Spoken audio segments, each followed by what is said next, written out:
예수님의 걸음을 신뢰하는 저와 여러분이 되길 축복합니다. 우리 옆에 사람과 한번 인사할까요? 샬롬 이렇게 한번 샬롬 할 때 이렇게 손가락을 딱 들어놓고 하는 거예요. 샬롬. 네, 여러분 샬롬의 뜻이 뭔지 혹시 아십니까? 샬롬은요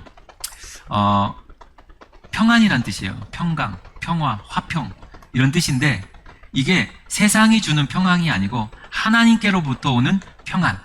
그 평안이 있기를 바랍니다. 그 평안 하시지요? 라고 묻는 거예요. 여러분 그 평안이 있기를 축복합니다. 근데 우리 대한민국 요즘 보면 평안이 없어 보입니다. 그 축구 경기를 요즘에 하고 있잖아요. 그 북중미 월드컵인가요? 그 가만히 보고 있으니까 여러 가지 생각이 되는데 사람들이 굉장히 스포츠로 위로를 받아야 되는데 또 이렇게 불쾌하게 생각하고 특히 그 감독에 대한 여론이 너무 안 좋은 것 같아요. 근데 그 감독이 참 원래 감독이라는 그 위치가 어떤 위치죠? 선수들을 이제 90분 동안 이제 필드에서 뛸 때에 정말 전술과 전략을 잘 짜가지고 선수 개개인의 역량을 최대한 발휘시키는 그런 전술 전략을 쓰는 게 이제 감독, 이 수장의 목 아닙니까? 근데 그거를 잘 이제 못했다 평가를 하는 거를 보면서 사실 이게 남의 이야기 같지가 사실 않았어요. 왜 그러냐면 성경에 보면 영적 지도자들을 어떻게 호칭이 있냐면 감독이라는 호칭이 사실 있어요. 그러니까 저도 어떻게 보면 이제 감독에 대한 사명을 받은 건데 이제 이 축구팀을 이끌어가는 감독이 막 뭐 이렇게 호평을 받은 것을 보면서 저도 저를 돌아보게 되더라고요.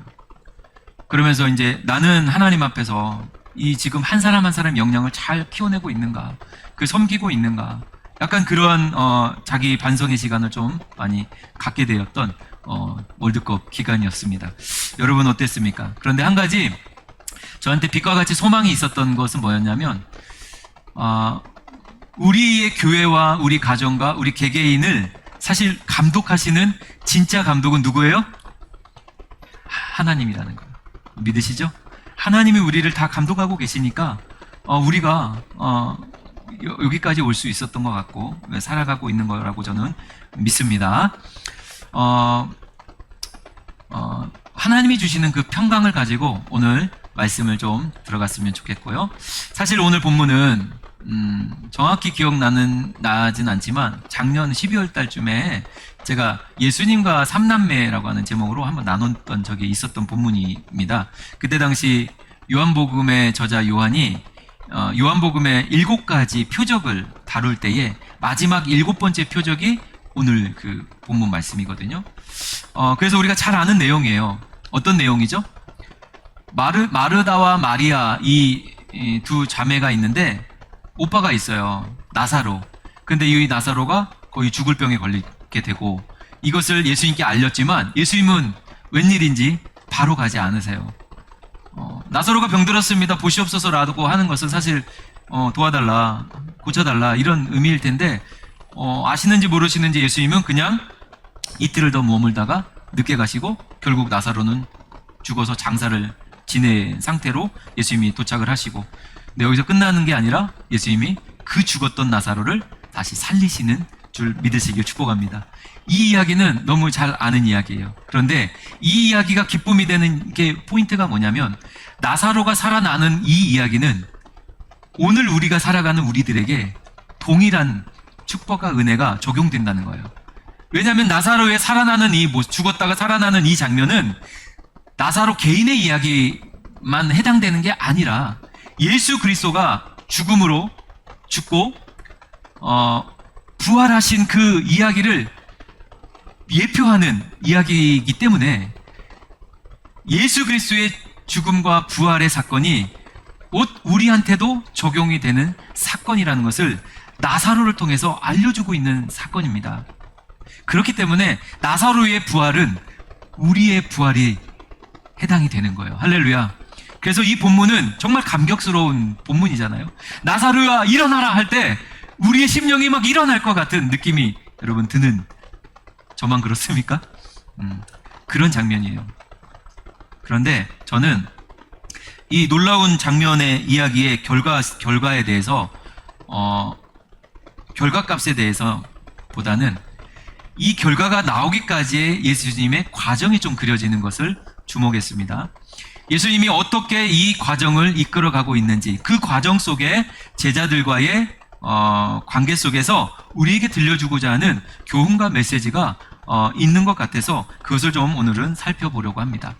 자, 첫 번째 메시지입니다. 자, 첫 번째는 우리 한번 읽어볼게요. 조금 길지만 읽겠습니다. 시작. 주님의 길이 내 생각과 다를지라도 여전히 신뢰하는 것이 믿음입니다. 여러분 아멘이십니까? 주님의 길이 내 생각과 다를지라도 여전히 신뢰하는 것이 믿음이라는 거예요. 5절 6절을 한번 띄워주세요. 5절 6절. 자, 한번 읽겠습니다. 시작. 예수께서 본래 마르다와 그 동생과 나사로를 사랑하시더니 나사로가 병들었다 함을 들으시고 그 계시던 곳에 이틀을 더 유하시고. 자, 이 말씀 속에서 우리가 좀 생각해 볼 것들이 있죠. 예수님이 저는 이런 생각이 들더라고요. 보법이 좀 다르다. 보법이 다르다. 여러분 이런 표현 들어보셨죠? 보법이 다르신 거예요. 아니, 마르다와 마리아와 나사로를요, 개인적으로 친분이 좋았어요. 그리고 심지어 성경에 기록할 정도로 사랑했다라고 명확하게 이야기하고 있어요. 사랑하셨는데 왜 즉각적으로 가지 않으셨을까라는 이 질문이 오늘 이 5절 6절 속에 저는 떠오르더라고요. 왜냐하면 이 사건은요, 우리들한테 신앙생활 할 때 우리들한테 너무나 많이 일어나는 일이기 때문에 그래요. 아니, 나 하나님 좀 도와달라고요. 너무 급해요. 이번만 좀 제발 도와주세요. 간절히 찾을 때 있지 않아요? 근데 하나님은 여전히 침묵 가운데 계실 때가 있어요, 없어요? 있다라는 거죠. 이런 때에 우리는 어떻게 이것을 해야 될까? 기다려야 되나? 아니면 더 간절히 부르짖어야 되나? 오스카 와일드라고 하는 아일랜드 출신의 소설가, 극작가, 시인이자 당대 최고의 재치 있는 문장가로 소문이 난 오스카 와일드라는 사람이 있었는데, 그는 이런 짤막한 글을 남겼는데요. 제가 읽어드릴게요. 들어보세요. 충격을 받을 수도 있어요. 신들이 우리를 벌주고 싶을 때는 우리의 기도를 들어준다. 이런 이야기를 써놨더라고요. 다시 한번 읽어드릴게요. 신들이 우리를 벌주고 싶을 때는 우리의 기도를 들어준다. 이런 글을 썼어요. 이 글 자체에는 많은 오해를 알 수 있는 부분이 있습니다. 그러면 뭐 기도하지 말라는 얘기야? 응답받지 말라는 얘기야? 응답이 저주네? 신이 우리 벌주고 싶을 때 응답해준다는 말은 응답받으면 안 되겠네? 라는 말로 오해하면 절대 안 돼요. 나 기도하면 안 되겠네? 라고 오해하면 안 돼요. 어떻게 받아들여야 되죠? 그러면 기도를 해야 될까요? 말아야 될까요? 응답을 받는 게 좋은 거예요? 안 좋은 거예요? 기도를 하는 게 맞고 응답받는 건 좋은 겁니다. 그런데 기도를 할 때 우리의 욕심을 가지고 하는 사람들을 아마도 대상으로 이렇게 얘기한 것 같습니다. 우리의 욕심, 우리가 원하는 것, 우리의 욕망, 그 어떤 덩어리를 가지고 하나님께 기도로 나아가는 사람이 있을 수 있잖아요. 근데 하나님 그 기도를 들어주시지 않는 거예요. 그런데 이 오스카 와일드의 말처럼 하나님 우리를 벌주고 싶을 때 응답해버린다는 거예요. 그대로 들어줘 버린다는 거예요. 그러면 어떻게 해요? 그것은 축복이 아니에요. 오히려 저주에 가깝습니다. 근데 우리의 기도는 뭐예요? 우리의 욕심을 갖고 기도하는 게 아니라 하나님의 나라를 위하여 그 뜻을 구하면서 기도할 때 받은 응답은 축복인 줄 믿습니다. 우리는 그런 기도와 그런 응답을 받는 것이 마땅한 거예요. 이거는 기독교인들의 정말 큰 축복이에요. 이런 측면에서 보면은 오늘 마르다 마리아의 기도는 예수님 도와주세요, 나사로를 오빠를 좀 살려주세요 라고 하는 이 기도에 하나님이 응답하지 않은 것은요, 축복인가요? 저주인가요? 축복인 거예요. 근데 우리는 때로는 늘 우리 가운데 있는 우리 어떤 안타까움과 우리의 아픔은 뭐냐면, 우리가 기도했을 때 하나님이 응답하지 않는 것에 대한 서운함, 이것이 늘 우리의 신앙의 발목을 잡고 있더라는 거죠.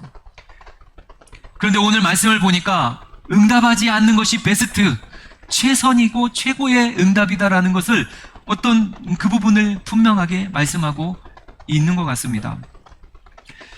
여기서 그 계시던 곳에 이틀을 더 유하신다라고 하는 것으로 예수님은 반응하시거든요. 여기서 이틀이라는 단어가 나오는데 여기서 이 이틀은 마리아와 마르다에게 있어서 의미하는 게 뭐죠? 이 이틀은 나사로, 자신의 가족, 나의 오빠, 형제 나사로가 죽고 사는 절박한 시간이에요. 절망의 시간이 될 수도 있고 희망의 시간이 될 수 있는 그 절망과 소망이 교차하는 그 시간이 바로 이틀이에요. 그리고 예수님은 그 이틀을 아무것도 하지 않고 머무르셨어요. 그래서 그들에게 절망 같은 절망, 진짜 절망을 안겨줬어요. 이것이 예수님의 응답이었어요. 조금만 빨리 왔었더라면 나사로가 죽지 않았을 텐데라고 말했다는 거죠. 예수님이 조금만 서둘렀다면 나사로가 살지 않았을까 원망할 수 있는 상황이 되어버렸다는 거예요. 마치 누구 때문에 죽은 것 같아요? 예수님 때문에 죽은 것 같아요. 예수님 때문에 잘못된 것 같아요. 여러분 신앙생활 할 때 보면 그런 거 있지 않아요? 하나님 이거 해줬으면 됐잖아요 라고 하나님 원망할 때가 있지 않습니까? 그러나 여러분, 우리의 시선과 우리의 생각과 우리의 차원보다 하나님의 시선과 생각과 차원이 더 크고 넓으심을 믿으시길 축복합니다. 그래서 우리는 상황 속에서만 믿는 게 아니라 상황을 벗어나서 상황을 초월해서 믿는 믿음이 진짜 믿음인 거예요. 잘 나갈 때 믿는 거는요, 확인이 어려워요. 근데 어려울 때 진짜 믿음이 나타난다고 하잖아요. 어렵고 힘들고 응답이 일어나지 않을 때 그때서야 비로소 진짜 내 믿음이 일어나는 거예요. 하나님은요, 우리보다 지혜가 많으시고 우리보다 모든 것을 더 잘 아시기 때문에 하나님의 선택은 항상 선하신 것을 여러분 믿으십니까? 이 선하심을 믿는 그 믿음이 있기를 축복합니다. 정말 단순한 예지만 제가 한번 예를 들어서 들어볼게요. 우리 딸아이가 얼마 전에 깜짝이야. 얼마 전에 들으면 안 되는데 저한테 와서 그런 얘기를 했어요. 아빠, 나 결혼할 거야. 결혼하게 해주세요. 이렇게 얘기를 하는 거예요. 그래서 속에서 막 뭔가 올라오더라고요. 얘가 지금 무슨 소리 하는 거야? 초등학교 3학년 여자애가 이게 무슨 이야기야? 근데 꾹 참고 제가 물어봤어요. 이를 악물고 왜 누구하고 결혼하고 싶은데? 이렇게 물어봤어요. 그랬더니 자기 그 학교에 있는 친구래요. 그래서 또 꾹 참고 물어봤어요. 그 뭐가 이렇게 좋아가지고 결혼하고 싶어서? 이렇게 물어봤어요. 그랬더니 얘가 한다는 소리가 나한테 잘해준다는 거예요. 그 얼마나 잘해주는데 구체적으로 초콜릿을 줬다는 거예요. 그리고 물을 떠줬다는가? 하여튼 자기한테 친절하게 잘한대요. 그래서 결혼하면 어떨까 생각하고 있대요. 그래서 만약에 제가 야 진짜 근사한 친구구나, 너한테 초콜릿을 줬어? 너한테 물도 떠다 줬어? 야 진짜 매너가 있네, 멋진 친구네, 야 사위 삼아야겠다 라고 제가 결혼을 허락하면 정상인 부모가 맞습니까? 이 정상이 아니에요. 당연히 안 된다고 얘기를 하는 거죠. 아빠 입장에서 이 딸이 얘기하는 거 잘 들어줄 수는 있지만 응답할 수는 없는 이야기가 있어요. 응답하면 절대로 안 되는 게 있어요. 하나님도 마찬가지인 거예요. 우리가 기도했을 때 응답하는 것이 좋은 것인지 나쁜 것인지 나는 좋아 보이는데 하나님은 그거 지금 안 돼 라고 하는 것이 하나님 편에서는 훨씬 맞지 않을까요? 딸은 아직 미성숙한 아이기 때문에 그 딸의 지성과 인식 수준에서는 왜 안 되는지를 모르는 거예요. 모르죠. 아빠가 왜 안 된다고, 아빠 미워, 아빠는 뭘 몰라, 뭐 이렇게 말할 수 있지만 그 딸은 전혀 인식을 못하는 거예요. 그게 왜 안 되는지. 마리아 마르다는요, 모르긴 몰라도 성경에 기록되진 않지만 추측컨대 예수님께 부탁했을 때 어떤 마음으로 기다리고 있었을까요? 예수님이 빨리 오셔서 이 나사로를 빨리 고쳐주시기를 간절히 기다리지 않았을까요? 저는 그렇게 기다렸을 거라고, 그 확률이 훨씬 높다고 저는 생각합니다. 포기해버렸을까요? 그렇지 않았을 것 같아요. 빨리 와서 나사로를 고쳐주고 죽지 않게 예수님이 뭔가 기적의 사건을 베푸시고 정말 많은 사람들을 고쳐주시지 사랑하는 나사로도 고쳐주실 거라고 믿었을 것 같아요. 그런데 이들은 몰랐던 거예요. 이들은 생명의 주인이신 하나님이라는 걸 모르는 거예요. 나사로가 죽었을지라도 다시 그를 살려낼 수 있는 그런 생명의 주인 하나님이라는 것까지는 인식이 없었던 거예요. 그러니까 기다렸지 않았을까요? 예수님이 왔을 때 이미 죽었어요. 그러니까 예수님이 빨리 왔었으면 좋겠다라는 표현도 하지 않습니까? 우리 신앙인들이 참 좋아하는 구절 중에 하나가 이 구절인데요. 왜 이 구절을 좋아할까요? 읽어보면 알아요. 한번 읽어볼까요? 시작. 믿음은 바라는 것들의 실상이요 보이지 않는 것들의 증거니. 이 말 많이 들어보셨죠? 이 말씀은 약간의 오해가 있는 말씀 중에 대표적인 말씀이에요. 어떤 오해가 있냐면 내가 바라는 것을 믿기만 하면 내가 바라는 것은 결국 이루어진다. 믿기만 하면 내가 바라는 게 다 이루어진다. 이런 식으로 오해하는 구절 중에 하나이죠. 그렇지 않습니다. 이 히브리서 11장 1절의 이야기는 네가 믿으면 네가 바라는 거 다 이루어져 라는 이야기가 절대 아니고요.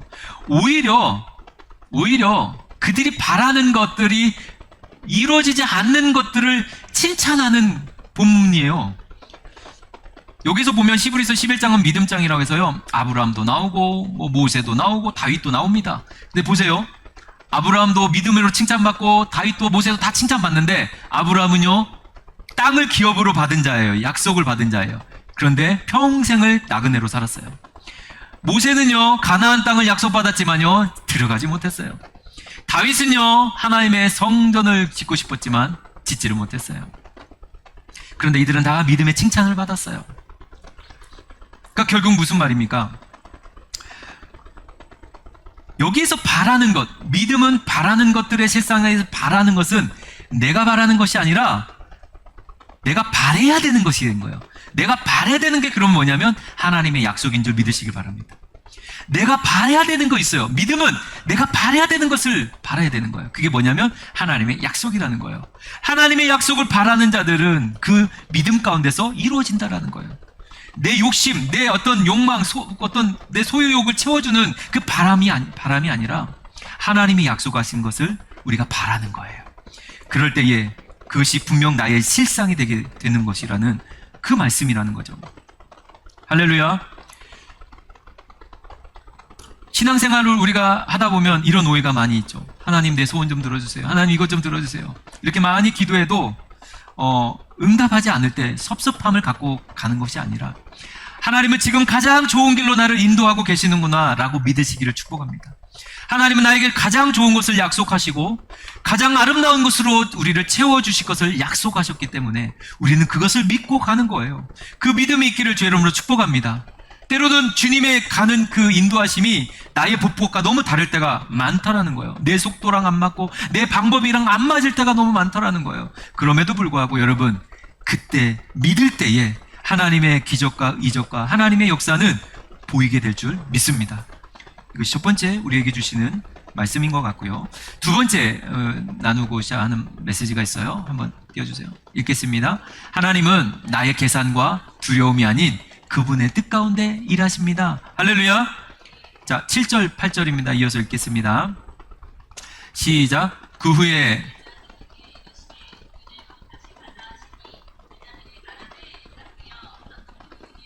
돌로 치려 하였는데 또 그리로 가시려 하나이까. 자, 그대로 띄워주세요. 7, 8절. 제자들이요, 예수님이 베다니에 이제 가려고 하니까 제자들이 말린 거예요. 예수님 거기 가면 죽어요. 돌 맞아 죽어요. 지금도 좀 아까도 돌 맞을 뻔했는데 유대인들이 바글바글한 거기 예루살렘 근처 베다니에 가면 위험합니다라고 말리는 거예요. 그러니까 예수님이 9절 10절 이렇게 대답하거든요. 한번 읽겠습니다. 예수께서 대답하시되 낮이 12시간이 아니냐? 사람이 낮에 다니면 이 세상의 빛을 봄으로 실족하지 아니하고 밤에 다니면 빛이 그 사람 안에 없는 거로 실족하는지라. 자, 띄워놔 주세요. 여기서 낮이 12시간이 아니냐 이런 얘기를 하잖아요. 이게 무슨 조금 예수님의 답변이 애매모호합니다. 분명하게 선명하게 들리진 않아요. 그래서 이거를 조금 해석을 해야 되는데 예수님 거기 가면 죽어요. 안 돼요. 큰일 납니다. 이렇게 말하는 제자들에게 갑자기 낮이 12시간 아니냐 이런 얘기를 하는 건 뭐냐면, 여러분 유대인들도, 우리도 그렇지만 유대인들 당시 일하는 시간을 12시간으로 정해놓거든요. 그래서 아침 해가 뜰 때부터 해질 때까지 12시간을 일하는 시간으로 보는 거예요. 그 이야기 하는 거예요. 근데 그 일하는 시간 12시간에 지금이 해당된다라는 이야기예요. 왜냐하면 생명의 빛인 예수님이 이 땅에 오셨고 그 12시간 사역하는 그 시간이기 때문에 괜찮은 거야. 이 세상의 빛이 함께하는 때문에 실족하는 사람이 없을 거야. 그러나 내가 이제 곧 밤이 되면 빛이 없으니까 그때는 실족할 거야. 그러니까 예수님이 함께하니까 걱정하지 마. 내가 함께하니까 두려워하지 마. 그런 염려하지 마. 네가 앞서서 계산한 거 나도 아는데 그 계산하지 마 라고 얘기하는 거죠. 예수님이 함께하시기 때문에. 할렐루야. 여러분, 예수님이 진짜 함께하심을 믿습니까? 그런데 우리는요, 저도 그래요. 예수님이 함께한다는 걸 믿으면서도 늘 내 머릿속에 계산을 해요. 그리고 난 늘 두려워해요. 그런 나의 모습을 지난 한 주 동안에 살펴보면 너무 많지만, 이야기 하나를 제가 말씀을 드리면, 여러분 우리 교회 냉장고에 그 사연을 아시는 분은 아실 거예요.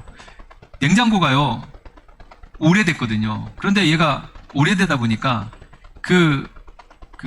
문 열고 닫는 것이 AI처럼 스르르 지가 열려요. 닫아놓으면 열리고 하니까 이거를 이제 뭐 어떻게 할 수가, 당장에 바꿀 수가 없으니까 테이프를 한번 붙여놔 봤거든요. 일주일 동안 붙여놓으니까 얘가 이제 떠놓으니까 붙어버린 거예요. 네. 나름대로 은혜가 됐어요. 그래서 이거 고쳐야 되나 아니면 바꿔야 되나 막 그러다가 테이프를 붙여놓고 오래 사용하다 보니까 붙었어요. 그래서 테이프 없이도 붙더라고요. 그래서 또 한동안 사용했는데 다시 또 떨어지고 다시는 이제 또 안 붙게 되는 거예요. 그래서 이제는 바꿔야겠다 싶어서 중고 냉장고를 알아봤거든요. 당근을 또 했죠. 그래서 당근 하면서 보니까 너무너무 좋은 그 중고 물품들이 많아요. 가격이 한 15만 원에서 25만 원, 30만 원 정도 선에서 중고가 정말 괜찮은 것들이 많이 나오더라고요. 문제는 그걸 가져와가지고 우리 4층까지 올리는 게 너무 힘든 것 같아요. 그래서 그 예전에 우리 인테리어 할 때 그 위에 여기 다 철거했던 철거 업체 사장님한테 전화를 해가지고 이제 여기 작업 환경을 다 아니까, 사장님 우리가 저기 어떤 동네에 있는 중고 냉장고를 가지고 와서 싣고 와서 우리 교회에다 올려놓고 기존에 고장난 냉장고를 이렇게 철거해 주시면 얼마나 드나요? 라고 물어봤어요. 그랬더니 사장님이 보통 그런 거 20-30만 원 나오는데 30만 원 줘도 안 해요 라고 하더라고요. 무거워서 못 하겠대요. 왜냐면 우리 교회는 사다리차도 못 오고 계단도 많고 하니까 뭐 안 한다는 거예요. 그러면서 안 한다는 말을 웃으면서 하니까 저도 말을 못했어요. 그래서 그래요 하면서 끊었어요. 근데 생각해보니까 합치니까 새거 돈 나오겠더라고요. 그래서 새거를 알아봤더니 진짜 감사하게 땡팡에 이렇게 알아보니까 있는 거예요. 한 60만 원 가까이 되는 새거가 아주 좋은 게 있어요. 그래서 바로 무료 설치 써 있는 거예요. 무료 설치. 전화를 했어요. 근데 또 걱정이 되는 거예요. 또 이 사람들도 안 된다고 하면 어떡하나. 전화가 왔어요. 기사님한테 물어보더라고요. 몇 층이십니까? 4층까지 올려야 됩니다. 사다리차 갈 수 있죠? 아니요, 사다리차 안 됩니다. 창문이 작아서요. 예? 기존에 있는 그 냉장고도 내리셔야 됩니다. 예? 그러더니 갑자기 2명 갖고 안 되겠는데 막 혼자서 막 그러더라고요. 그래서 다시 전화 준다고 끊더라고요. 한참 있다 다시 전화 오더니 2명 갖고 안 되니까 3명으로 가겠다고 전화가 왔어요. 그리고 결론적으로 어떻게 됐을까요? 2명이서 날르더라고요. 그게 제가 알기로는 꽤 무겁고 100kg가 넘는 무게를 2명이서 이렇게 딱 날려가지고 올려놨어요. 그리고 원래 있던 거를 갖고 내려갔어요. 그래서 완전하게 새 거로 교체가 됐어요. 할렐루야. 제가 이 과정 속에서 얼마나 마음을 졸이고 될까 염려하고 혼자서 계산하고 혼자 복잡했어요. 근데 과정만 보면은 간단한 거예요. 그냥 전화해서 설치해 주세요 하면 끝나는 이야기거든요. 오늘 말씀을 제가 준비하면서 그 장면이 자꾸 떠오르는 거예요. 나는 왜 이렇게 바보같이 먼저 이렇게 두려워하고 계산했을까? 저는 그것을 생각하면서 하나님 보시기에 우리가 얼마나 참 어리석고 바보같이 보일까? 근데 하나님은요, 우리의 것을 해주실 때에 우리의 염려를 아세요. 그리고 우리가 어떤 계산과 어떤 두려움이 있는 걸 아세요. 그러나 여러분, 하나님이 오늘 말씀하시는 건 뭐예요? 걱정하지 말라는 거예요. 염려하지 말라는 거예요. 먼저 앞서서 계산하고 두려워하지 말라는 거예요. 할렐루야. 제자들이요, 그 예수님 가면 안 돼요. 아무것도 모르는 거예요. 제자들이 지금 뭘 놓쳤는 줄 아십니까? 제자들이 뭘 놓쳤어요? 예수님이 살아계신 하나님의 아들, 하나님이시라는 것을, 메시아시라는 것을 놓쳐버린 거예요. 이것을 망각해버리니까 현실 속에서 두려워하고 염려하더라는 거예요. 이것은 신앙에서 똑같이 적용됩니다. 어떻게 되냐면, 내가 염려하고 앞서서 걱정합니다. 누구를 망각하고요? 예수님을 망각해버리는 거예요. 예수님을 망각하지 않기를 제 이름으로 축복합니다. 예수님은 누구세요? 선한 목자 되신 우리 구주. 할렐루야. 나를 가장 좋은 길로, 가장 선한 길로 지금도 여전히 일하고 계시는 하나님이신 걸 여러분 망각하지 않는 한 주가 되시길 축복합니다. 그거를 믿는 그 믿음이 있을 때에 주님이 기뻐하실 거라는 저는 믿음이 생기더라고요. 여러분 그렇게 되기를 제 이름으로 축복합니다. 마지막 세 번째인데요. 세 번째 우리 한번 읽어볼까요? 시작. 예수님의 의도를 놓치지 않는 충성이 필요합니다. 자, 15절 16절 마지막입니다. 끝이 다 왔습니다. 자, 시작 읽겠습니다. 내가 거기 있지 아니한 것을 너희를 위하여 기뻐하노니 이는 너희로 믿게 하려 함이라. 그러나 그에게로 가자 하시니 디두모라고도 하는 도마가 다른 제자들에게 말하되 우리도 주와 함께 죽으러 가자 하니라. 자, 여기서 도마가요 이런 얘기를 해요. 처음에 이제 예수님이 간다고 했을 때 제자들이 말렸잖아요. 안 된다 하다가 예수님이 괜찮아, 내가 일할 때야, 낮이 12시간 아니냐 막 이렇게 하면서 제자들 이제 데리고 가니까 도마가 딱 듣더니 이게 이제 가야 되겠거든요. 그래서 결단을 했습니다. 그래서 도마의 말 속에는 두 가지 지점이 섞여 있는 거예요. 두 가지 요소가. 부정적인 요소, 긍정적인 요소. 긍정적인 요소는 뭐냐면 충성인 거예요. 충성. 여러분 충성이 있기를 축복합니다. 예수님 죽으러 간다고? 그래, 그냥 예수님 우리한테 그냥 예수님 죽으면 나도 죽겠다. 야, 가자 하면서 제자들을 같이 가자라고 하면서 충성된 말로 예수님을 따라간다는 거예요. 너무너무 멋있는 도마의 멋있는 장면이죠. 그런데 한편으로 그렇게 충성되게 예수님을 따라가서 우리가 함께 죽자라고 하면서 예수님을 따라가는 도마였지만 한편으로는요 어떤 것이 포함이 됐어요? 예수님이 누구신가? 예수님의 방향성, 예수님이 지금 뭘 하려고 하는지, 그분의 죽으심과 그분의 부활하심을 예표하는 죽은 나사로를 살리는 그 영적인 그 어마어마한 영광스러운 일을 전혀 놓쳤다는 거예요. 예수님의 방향과 예수님의 의도를 싹 놓치고 그냥 충성만 열심히 했어요. 물론 충성이 필요합니다. 그런데 우리한테 어떤 충성이 필요하냐면 예수님의 의도를 놓치지 않는 충성이 필요한 줄 믿습니다. 자, 여러분 제가 마지막 예화를 하고 마치려고 하는데요.